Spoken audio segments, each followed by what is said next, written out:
Welcome to C100 Global Wisdom Talks, the podcast where we explore transformative ideas and practical strategies for entrepreneurial families navigating the complex worlds of family wealth, family offices, and governance.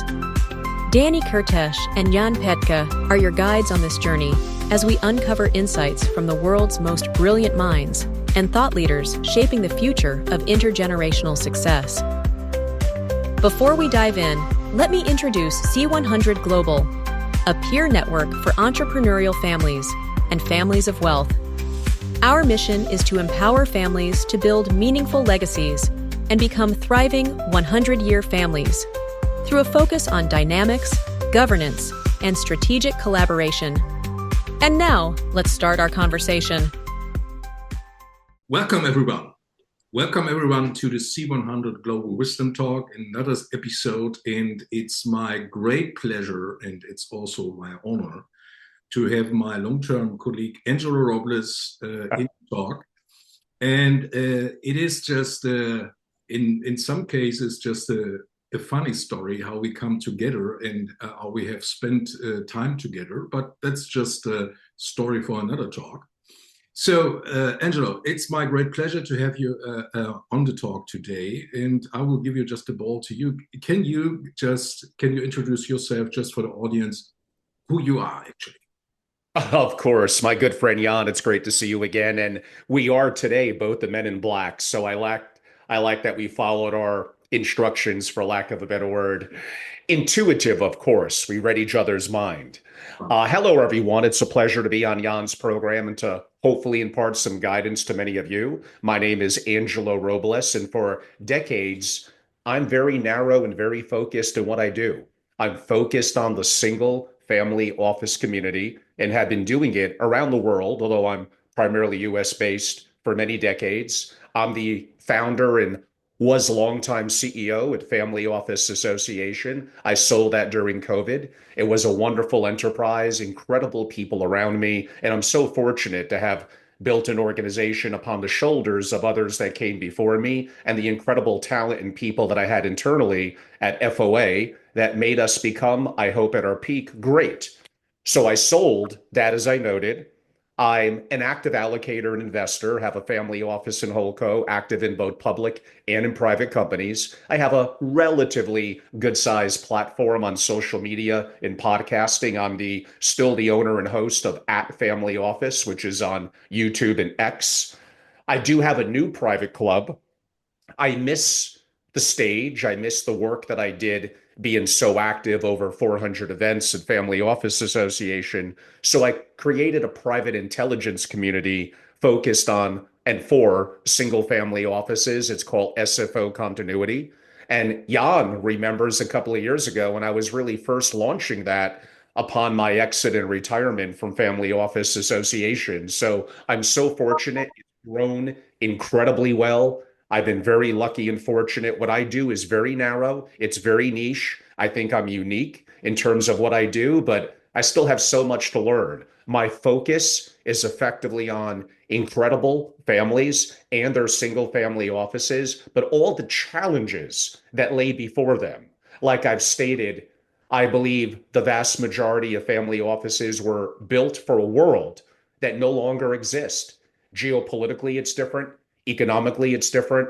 And the advent of AI and how the world is going to change radically, literally this year, right before our eyes, and how, unfortunately, many families and family offices are not going to be optimized for the changes that are to come.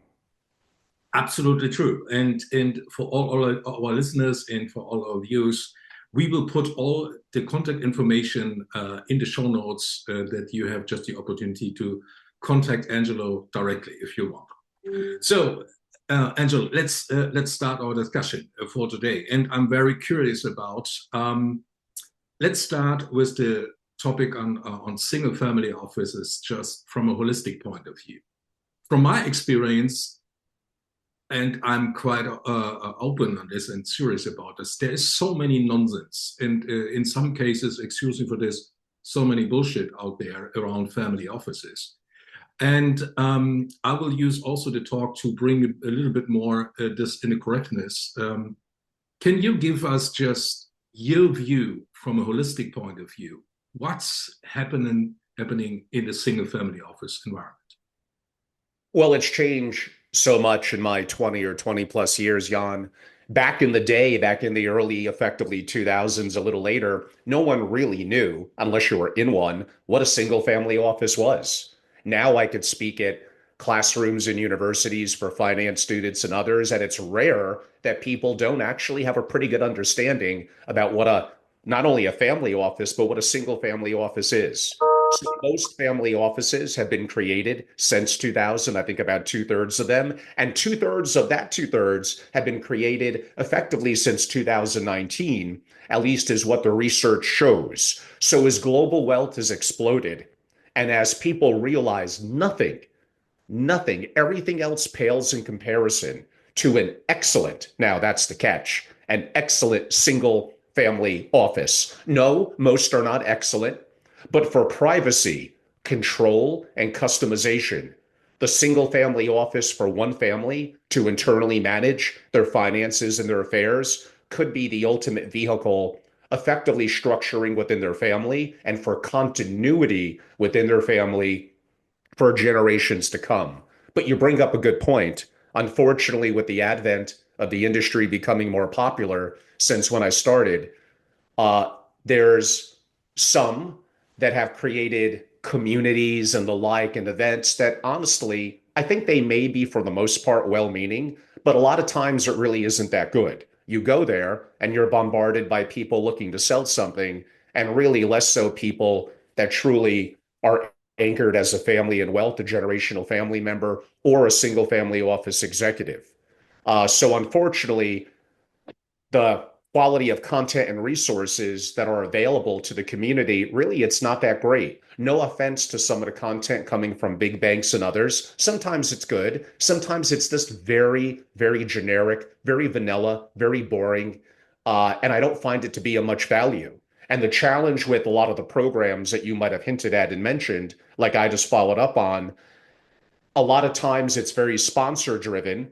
There's panel after panel, people fighting over each other. Quality of content really isn't that good. So not only don't you have a good number or ratio of real investors and family offices, single family offices that are there, often the content, honestly, just really isn't that good, or it's rehashed. There's very little original thinking that pushes the boundaries. Having been in this community for decades, I wasn't born this way. My obsession with the community, my putting in the work hours and hours every day, and being somewhat of a free thinker, a critical thinker, and someone who believes in thinking for myself and my example allows me to output content that I believe is unique within the single family office community. I don't care about being liked. I'm probably not the most likable person in the world, and that's okay. I want to be respected for the quality of work that I do, and that's what matters to me. So there's a lot of noise out there in the family and single family office community at the moment, and I think some of it is pretty good, some of it is mediocre, and a lot of it really isn't that good. So I look to hopefully stand above the crowd.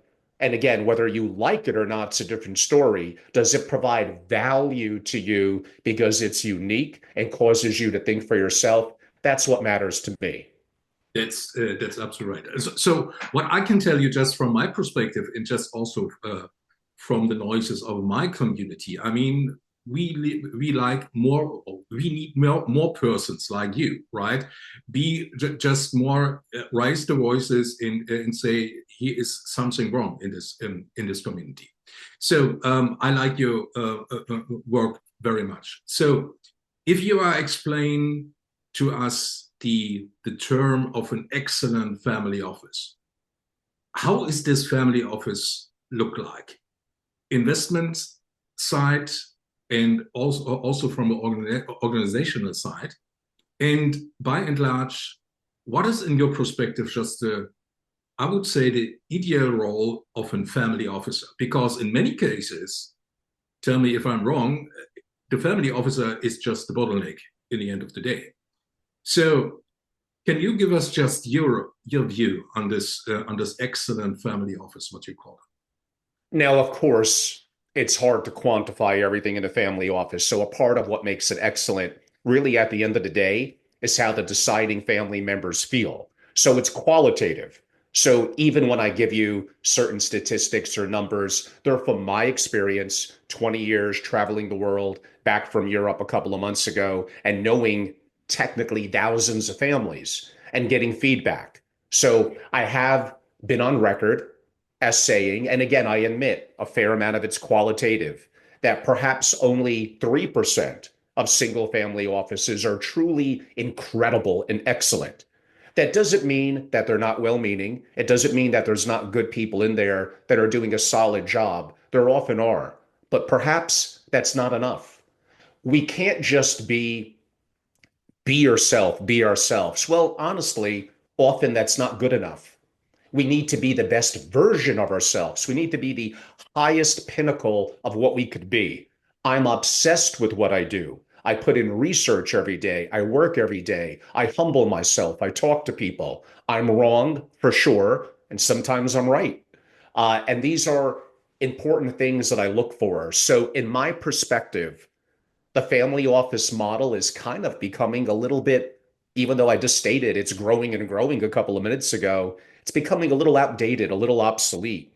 It was designed for stability. It was designed for a world that is no longer that same world. Family offices were originally designed for capital preservation, long-term growth, and effectively multi-generational continuity. However, in a relatively stable world, it's not that anymore. I mentioned geopolitically, economically, and the rise of AI. We're going to be entering into an industry in robotics that, in my opinion, in relatively probably 10 or 15 years, could very well be the largest, most successful industry ever, ever. And what does that mean from an investing perspective? It's exciting. There'll be winners and losers. But what does it mean from a deeper perspective? When I talk about AI, deep tech, robotics, I don't just talk about it from an investing perspective, although that is a very important part. It's a deeper perspective. The whole framework of the family office, and really business in the world moving forward is going to be very, very different. Here's what I will state. Most wealth holders believe their structures will endure. Mm-hmm. Most are wrong. Mm-hmm. Now, in a long enough time frame, everything effectively goes to zero. So sure, technically, of course, I'm correct. But it happens way sooner than it needs to happen because we get comfortable. Rome never thought that Rome would fall. Now, you happen to be talking to someone who's pretty fluid on European history and philosophy. By no means an expert, an amateur, but I have some level of fluidity in it because I think understanding the past helps us relate now to the current and have a little bit of a glimpse of what the future could look like. And you look at what happened in the French Revolution, you looked at the Russian Revolution, the super rich, a lot of those in power were effectively wiped out. They got comfortable. They thought it's great, it'll always be this way until it's not. And sometimes when things go wrong, they go wrong very, very quickly. So we're in a very, very unique world now. We have multiple wars going on around the world. No, not world wars, but challenges that are impactful to Europe, the Middle East, and of course, where I am in the USA as well. We have a very dangerous world with a lot of nuclear. And I can make the argument whoever wins the race on AI to AGI and super intelligence will kind of rule the world. Look at what it's going to do to militaries, to drones, Right. to bioweapons, and Right. look at what it's going to do to the security of our assets in banks and institutions. All these things we think are safe, yet 2 springs ago here in the US, multiple of our big banks, not our biggest, but big banks went under. They had a run of the money. Things go wrong. And no, there's not enough money in the banks for everyone to want to take their money out.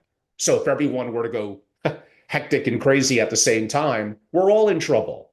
Yeah. So these are things that I think need to be thought about. So in terms of what makes a successful family office, it's people. I'm going to put technologies, including AI, now number 2, and systems number 3. Now, we could debate that a little bit. It's all good. By far, people are the most important. If you hire brilliantly, I didn't say good, I said brilliantly. If you hire brilliantly, you effectively kind of can't fail.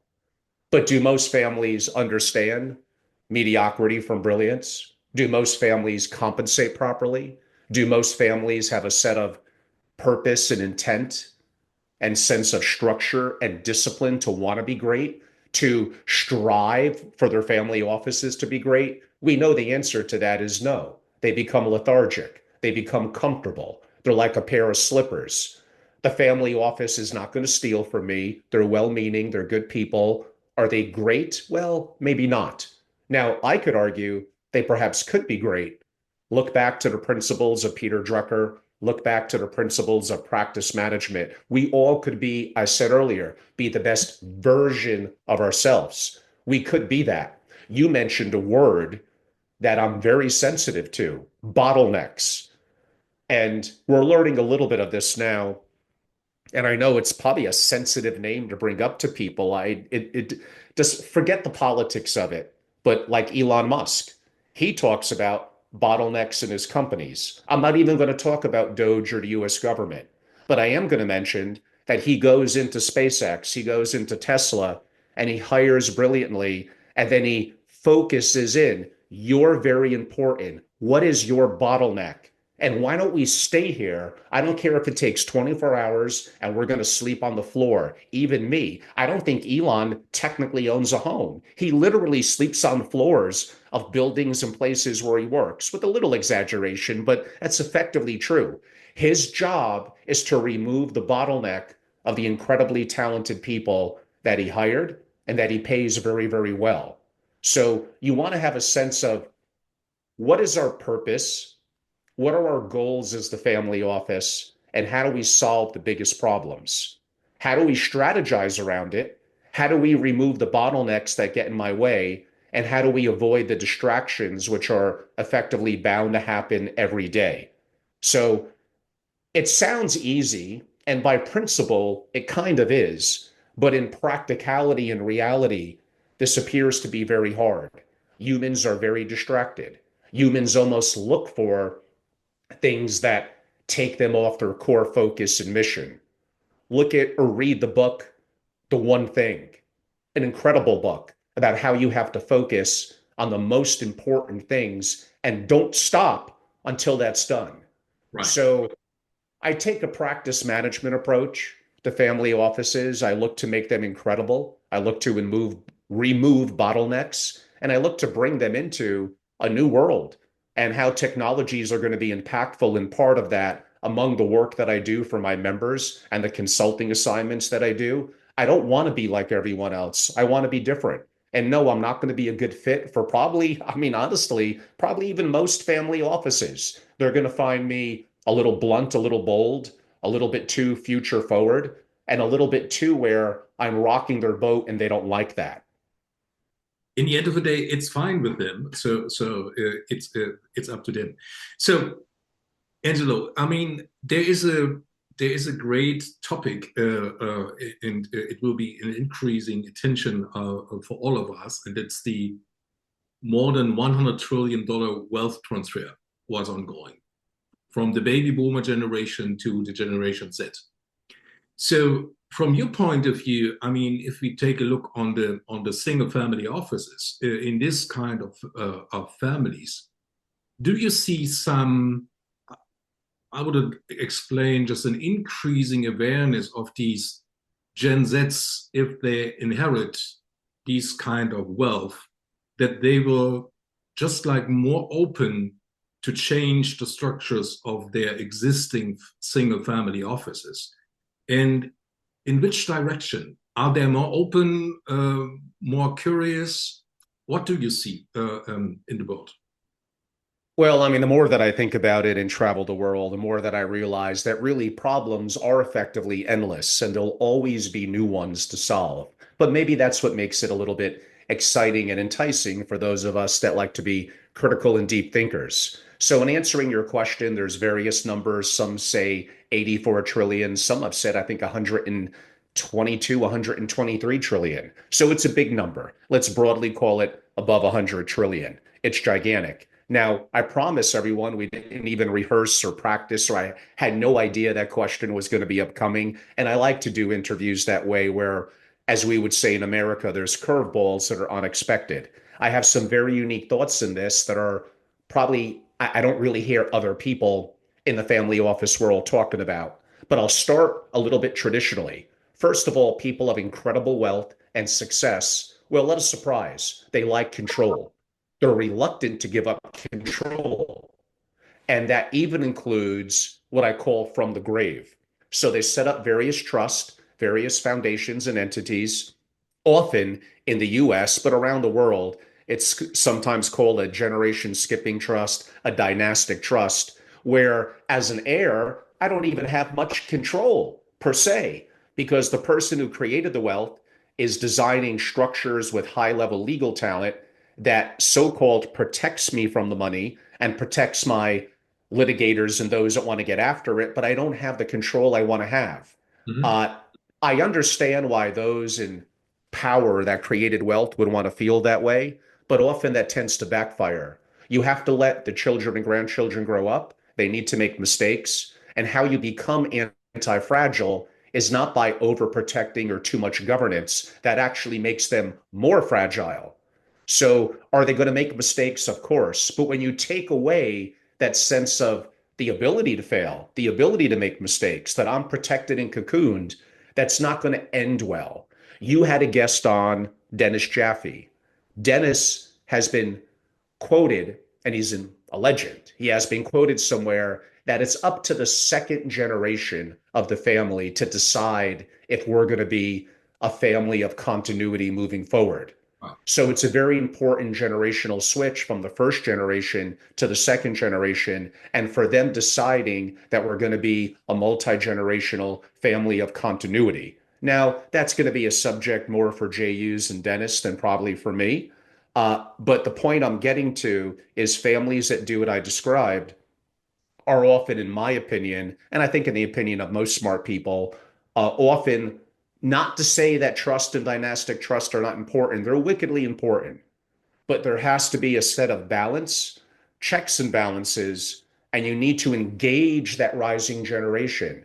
And some of them are so incredibly talented. And the things that I talk about from AI and tech to geopolitical, they actually understand it much better than those that are older. So why not engage them earlier in the process, in my opinion, as early as you could get? One of my favorite things is working with the next gen and rising gen, especially when they're younger, often late teenagers or in their 20s. The things that I'm talking about, revamping in a future forward family office, intuitively, they get much easier than people that are older.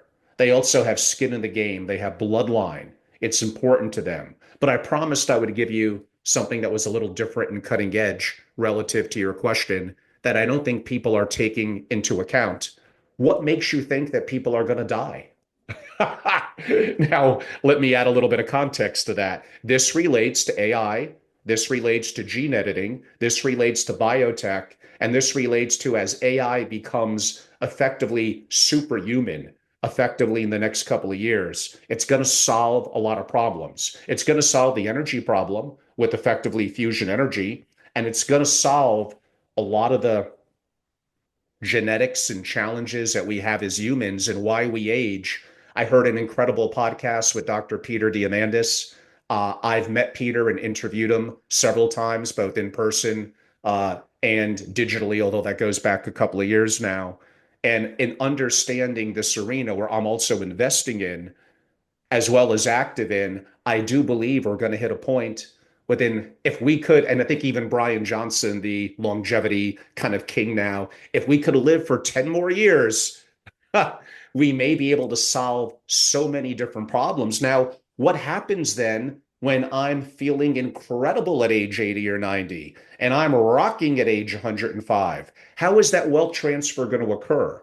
So I think it's going to be more muddied, more complex, more complicated than a lot of us are thinking that it is. It's not just a clean transfer of wealth over the next 10 or 20 years. I think it's going to be interesting. That's true, absolutely. So, Angelo, I mean, you have mentioned many times today these terms AI and the other things. Can you give us just and I'm curious about how will AI affect a family office, a single family office? In which way? In at the end of the day, what does it mean for the family, but also for the family office? Family offices are going to be able to do more with less and do it better. Now, that's a little bit of a blunt way of saying that if a family office is bloated or has a lot of employees and has become bureaucratic, that it doesn't need to be that way. We have to face reality. At the moment, we have to embrace AI, we have to learn how to use it, and then we become a valuable asset, a valuable employee. Remember, be the best version of ourselves. I'm no spring chicken. I only became hyperactive in AI in terms of using it and being familiar with it and building around it really about the last 18 months. You don't make excuses, don't play the victim. We have to move forward in the realities of the world, not what we think we want it to be, but the realities of how it is. Yes, those of us who know how to use and leverage AI and technologies are going to have an advantage. So learn, use it. However, is there going to be a point when effectively the machine, AI, does effectively everything better than us? And no, that's not 50 years from now. From a knowledge perspective, that's probably happening somewhere in the next 18 to 36 months. Now, from a rote memory perspective, it's already much better. Anthropic and other platforms have showcased an IQ of 120. So Einstein had an IQ of about 160. A legal moron has an IQ of 80. In terms of raw intelligence, he was deemed to be 2.4 times the level of intelligence of a quote unquote moron. What is AI going to do to even Einstein's level of intelligence in 3, 4, 5, 6, 7 years? It may make Einstein look like a moron, and it may become thousands of times smarter. Henceforth, we're heading into a very interesting time. Now, I don't want to scare people, but sure, looking 10, 15, 20 years out, it could be a very different world. By the way, I could paint a utopia, effectively free energy, uh, things that we wanted created like that for basically pennies. I could also create a dystopia. We need a sense of purpose and intent as humans. We need to strive for something that is deeper from our inner being of who we are, our biology, than simply relying on the machines to quote unquote do everything for us and everything is quote unquote fine. So it creates a level of complexity. I think people are going to be most concerned and interested over the next 10 years. I think they have to update their skill set. I think they have to make a lot of money. They have to get things done, especially over the next 10, perhaps 15 years. We shall see. So the impact is going to be everything, Jan. It's going to be everything that we know about money that we have in banks and stocks and all that. It's going to be a threat if there's the advent of quantum into AI, which is basically happening kind of before our eyes, and a threat to the security. It's going to change militaries. We see the advent of drones now being tremendously impactful at a fraction of the cost. That is going to get wickedly better in the years to come. And I don't mean decades out. I mean, literally like day by day and month by month. Everything that we know is changing. We didn't even get into managing money and resources. How are we going to be able to compete to a 24/7 machine that is 1,000x smarter? Now, that's a little debatable when that's going to happen, but then an Einstein. And who has access to this and what edge do they have? I mentioned robotics would be the biggest industry ever. We absolutely will have multiple trillionaires relatively sooner rather than later. So this is a very important time to face reality, to enhance your skill set, acquire more talents and capabilities, no matter how old you are. And people tell me, well, families will always want a human to interact with in their family office. One, never say never, because you never know what the younger generations and those in their teens may feel 10 or 20 years from now when they come into arguably more of a position of authority and power. But let's even assume you're right. And I tend to agree that for decades, I hope you're right. But do I need many of them? No, I maybe need one. I maybe need two or three. So we're going to start to see trillionaires with family offices that are effectively very, very lean. Now, I could probably bore your audience and get into, Angelo, how do we utilize AI now?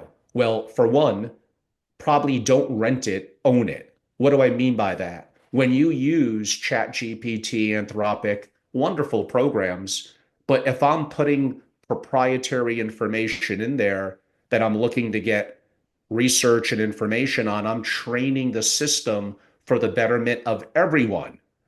So what I want to do is I want to look at open source models, including Meta's Llama. Grok is going to make, once they announce the next version, they'll make the prior version open source. DeepSeek, as we learned from China a couple of weeks ago, if you do it correctly, is an open source platform.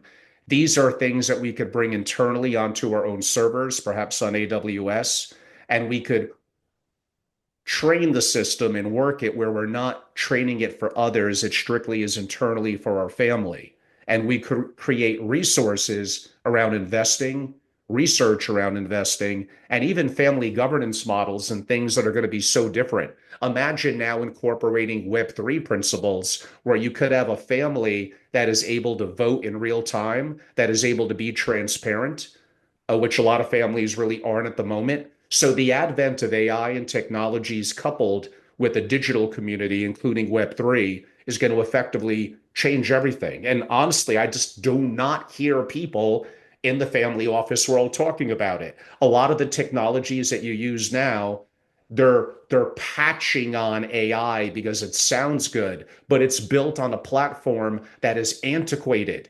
You need to be using technologies that are AI native, that are going to be better, faster, and more cost effective. But the community is slow to change because family offices are not really demanding it of them.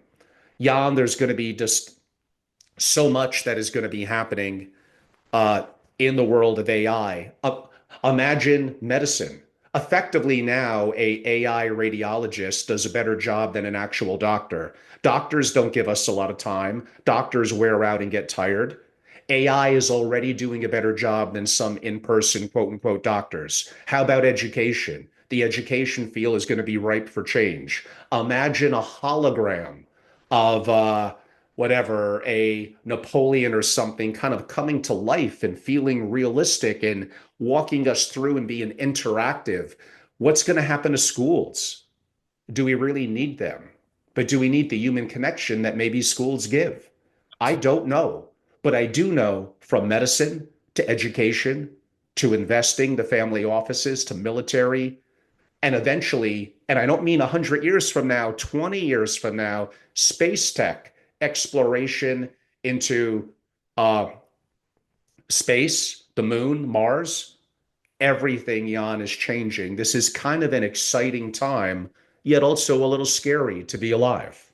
That's true. That's true. And there's an interesting discussion what I had with a second generation US family principal.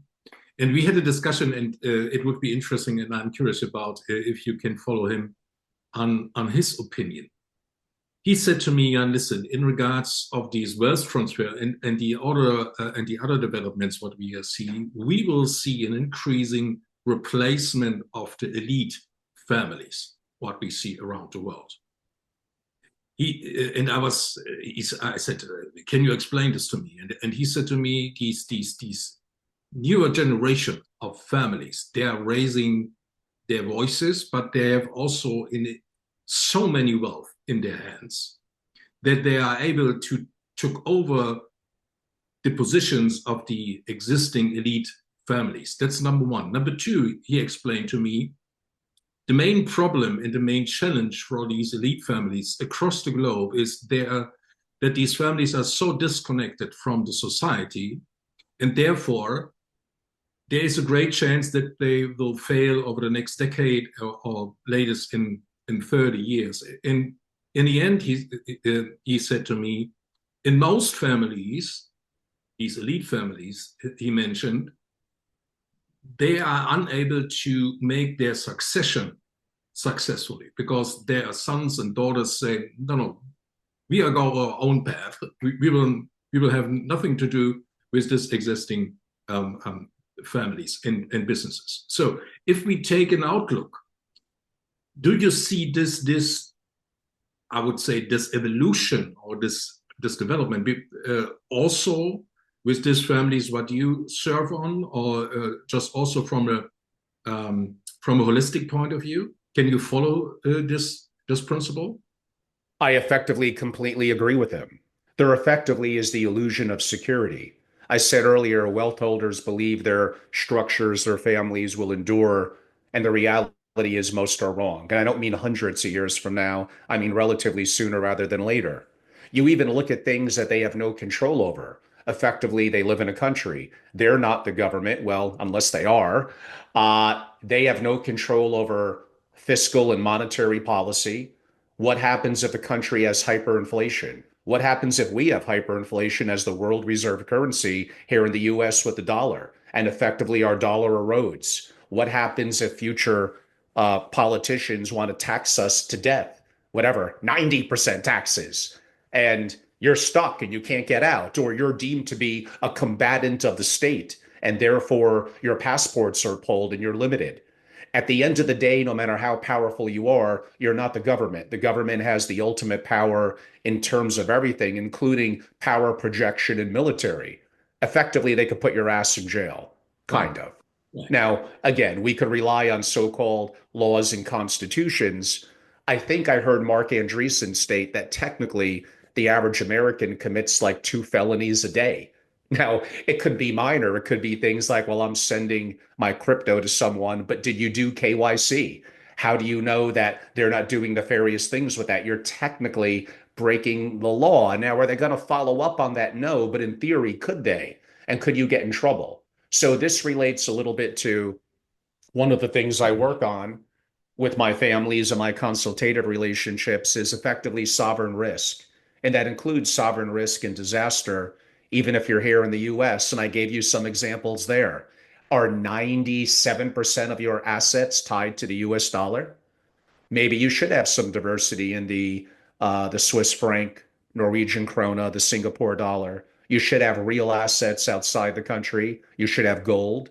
You should have, at least in my perspective, not your keys, not your Bitcoin, actual direct ownership, not through a custodial. You have to be very careful of single points of failure, where if one thing goes wrong, it's over. So these are things that families don't want to think about because they're uncomfortable. They take more time. They might even impact your returns and lower them because you got to maybe diversify and do certain things that are not as profitable in the short term, but I hope make you sleep better at night. So families should become more global citizens. They should have diversity in residences and passports. They should have a global network. The power of your community is very important. Multiple banking relationships around the world. Like I mentioned before, direct ownership of things like gold and Bitcoin, and income producing businesses. Now, for US citizens, we have a disadvantage in that our tax system, the IRS, follows us anywhere. We get no tax arbitrage. Most people in most countries around the world could choose where they live, where they structure their business, where the income is sourced from, and with good or creative accounting, they could get the tax arbitrage. So maybe they're a German family, but they set up their structures in Luxembourg. Maybe they set up other things in Dubai and they're able to get tax arbitrage. In the US, we don't have that advantage. But I still would recommend more than just tax arbitrage that we look at things from kind of a what could go wrong and having diversity and sovereign risk. Suppose the states are locked down like they kind of were early during COVID. Suppose you have no way to communicate, you have no way out. One of the programs I run through is suppose there was a massive earthquake in New York. Now, there actually was one April 6th of 2024, but it wasn't massive. But it was a shock because we're not used to that. Manhattan happens to be an island. Suppose the bridges went down. Suppose there was utter chaos. Do the big cities produce anything in like Maslow's hierarchy of fresh water and food? Not really. They need to have it imported in. You don't have water or something to drink for 2.5 days, you kind of die. Technically, for 30 minutes, the airports and seaports were closed in New York. So there are things that could go wrong, and you need to have a crisis plan. What do I do in the immediate hour? What's my 24, 48, and 72-hour plan? Do I have an extraction? Do I have water? Do I have sat phone to connect with family members? Do I know where family members are? If they're away at a university, do we have a safe house? Do we have passports, gold, cash, and other things for them where if they needed to be independent for 3 days a week, a month, they could. So like I think of these things, but a lot of people don't. And sadly, a lot of advisors and a lot of family office executives, they laugh at this. This isn't going to happen. Well, it could happen, and the consequences could be grave. So your job to help preserve the continuity of the family and the safety and security of the family. They say that a government's number one role is the safety of its citizens. Therefore, maybe the number one role of a family office is the safety and security of the principals in the family. You have to think of these things. If you wait until the tsunami is on the shore and you can see it, it's too late. So I have a story that I tell about the Detroit paradox. It talks about how Detroit was top of the world, was the wealthiest city in America, maybe the world in the 1950s. We were the kings of auto until we weren't it. And Japan, we saw Japan coming, but we didn't really do anything about it. We didn't adapt to smaller cars. We didn't adapt to better processes and efficiencies in our lines and our auto manufacturing. And effectively, Japan would end up, in my opinion, at least crushing the US. So the paradox is we see it coming and we do nothing about it. It's not always what you don't see that destroys you. It's what you see and you refuse to move to do anything about, Jan. That's a great quote, and it's I like this very much. So, Angelo, my final question for today is: if you and I have the opportunity to schedule a meeting the same day in 500 years from now, what is your perspective if we take a look backward?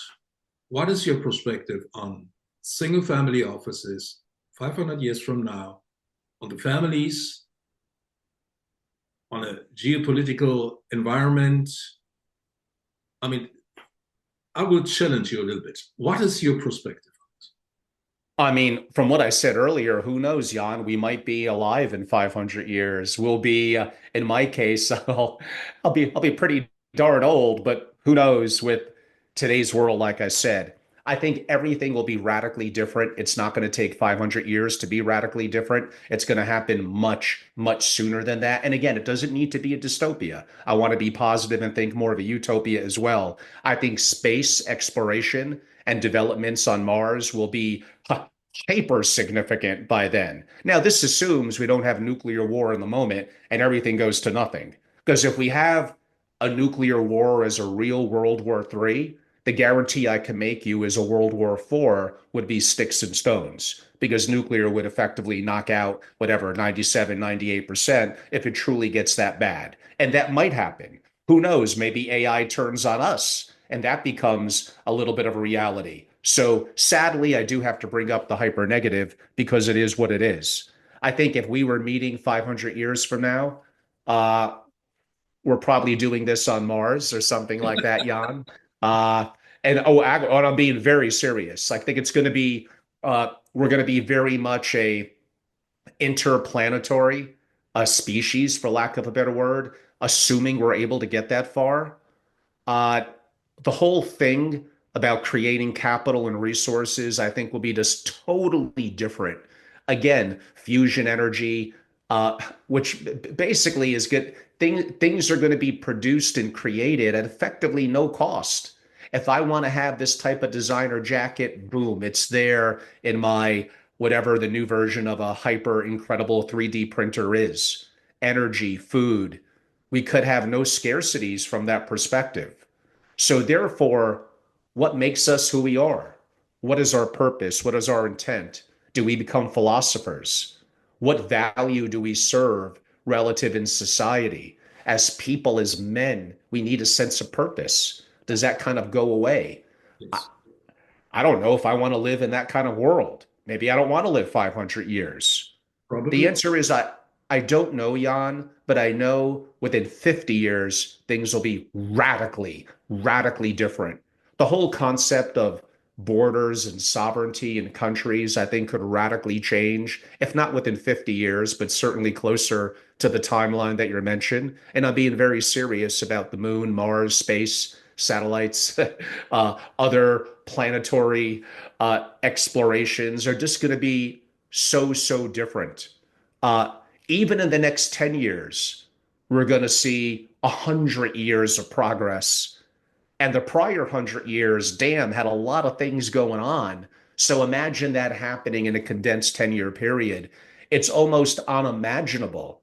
I don't think we have the capabilities to be able to look at 500 years from now and imagine what the world is going to be like. I mean, hell, we still have a hard time looking at how the weather is going to be a day from now, and that being wrong probably 10, 15% of the time, let alone prognosticating. And I fashion myself a little bit of a family office futurist, but I just know that in 500 years, it'll be very, very different than it is now. Not saying that's necessarily bad. It just will be very different. So, Angelo, it was quite interesting. It was refreshing. It was also for me personally a little bit mind blowing, and it's much appreciated your, I would say, your broader view on all these important things and points that are coming up, AI and the family and purpose and all these things. So for today, much appreciated. I've enjoyed our talk, Angelo, and it would be my pleasure if we can continue this on a second talk on a next topic with you. Of course, of course. And perhaps a little bit related to that and somewhat of a part two, although we hinted at parts of it here, is I do believe that capital and talent allocation, again, capital, AKA money, but it's deeper than that. Capital and talent allocation are the ultimate levers of power. So I'm looking at the new age of power, influence, and legacy, and the impact on family and family offices. I have more questions than I have answers. And if we do this conversation 6 months from now, a year from now, I'll probably still have more questions than answers. But understanding the right questions to ask and causing us to think, to reflect, to be critical thinkers, to be our own philosophers, I think are going to be very, very important. I greatly appreciate you and the community. I think the work that you're doing is incredible. I enjoy my travels to Europe. So my European friends, I hope you're all doing awesome. Just the greatest cultures and food. And I enjoy it all so much. And traveling the world, especially over the last 18 months to 2 years, meeting incredible families. I'm just so excited and want to do so much more. I hope people appreciate some of the unique and creative work I do in the industry. They could definitely reach out to me at simply angelorobles.com. It's pretty simple. Or follow me at Family Office on YouTube. But you're an incredible resource in the community. I greatly appreciate it. And thank you so much, Jan. It was an honor to be on your show. Many, many thanks, Angelo. We see us soon. My pleasure. Thank you for tuning in to C100 Global Wisdom Talks. If you found today's conversation valuable, be sure to subscribe, leave a review, and share it with others who might benefit. For more resources and insights, visit www.cu100global.com.